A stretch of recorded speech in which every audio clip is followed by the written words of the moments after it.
It's been real clean.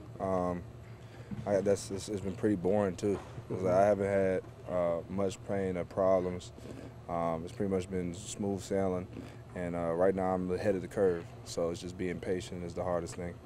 So you did some individual work, but there's Mhm. certain stuff you still have to Yeah, lay yeah. low I for. just started individual this week, so I have to kind of ease into it until maybe next week I could probably do more. I don't see any more restrictions after next week as far as individual goes, but as far as like actually playing, getting involved in team, that might not happen this time. Yeah, it was a torn labrum. Is that what they repaired? Yeah. Nothing else that was in there. They looked at everything and everything was clean, which was a surprise to me, which is awesome.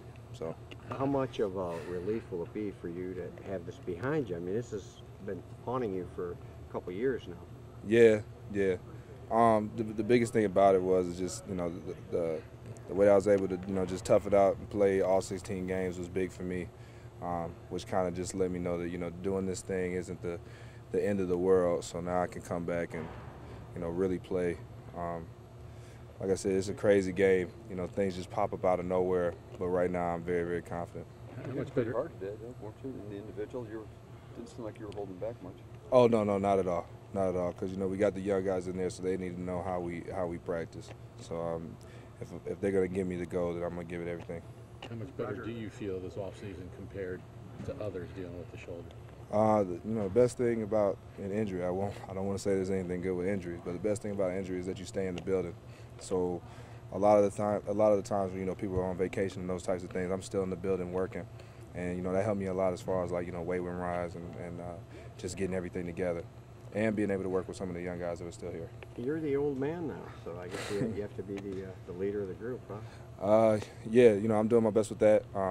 It's kind of hard because you're not in practice, but just staying engaged with the guys as far as they're getting their mental reps, because a lot of these young guys aren't going to get a lot of reps. I mean, the O-line room was pretty much vacant most of the year, the beginning of this year, and now there's like nowhere to sit. So you got to really be able to help these guys out. Right now I'm kind of like a coach. I'm just sitting there reading the scripts and helping out where I can. Is it strange to be in that role, being the old guy? Yeah. Been around. Yeah, it is. It's kind of different, especially just with this team, being the longest with this team. Being able to help everybody. Even with Garrett, trying to help him out, who's a solid addition to this team. It's a big role, but I like those things. I like changes because that way it keeps you more engaged. Things start getting a little less boring. Part of this offseason, obviously, they draft all the offensive linemen, they draft another running back. Pretty clear what you guys want to be offensively. I'm assuming you're okay with it. Oh, absolutely, yeah. absolutely, absolutely. It's a lot of fun being able to run the ball, but just being able to put us in a position to win games. That's what I really wanted, and I think that we've done everything that we possibly could to make that happen. So right now I'm just looking for a positive camp, which means every day getting a little bit better. Anything less than that is failure.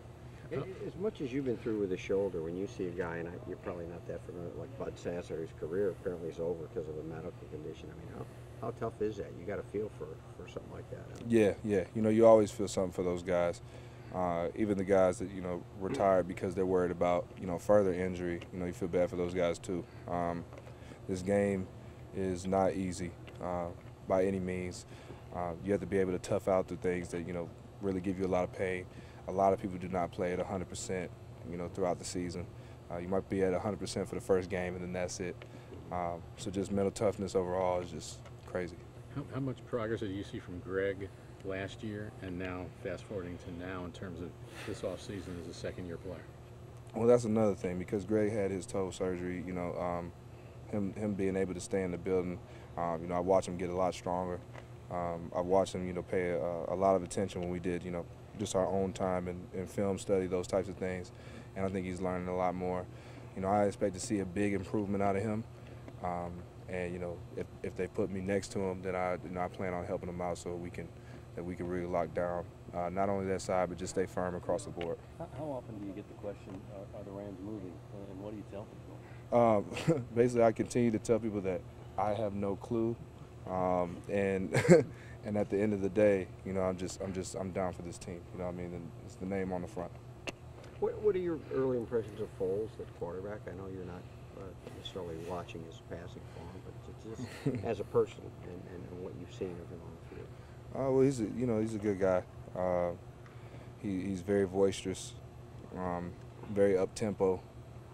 Seems to be really excited about every day, about every opportunity, which is really good.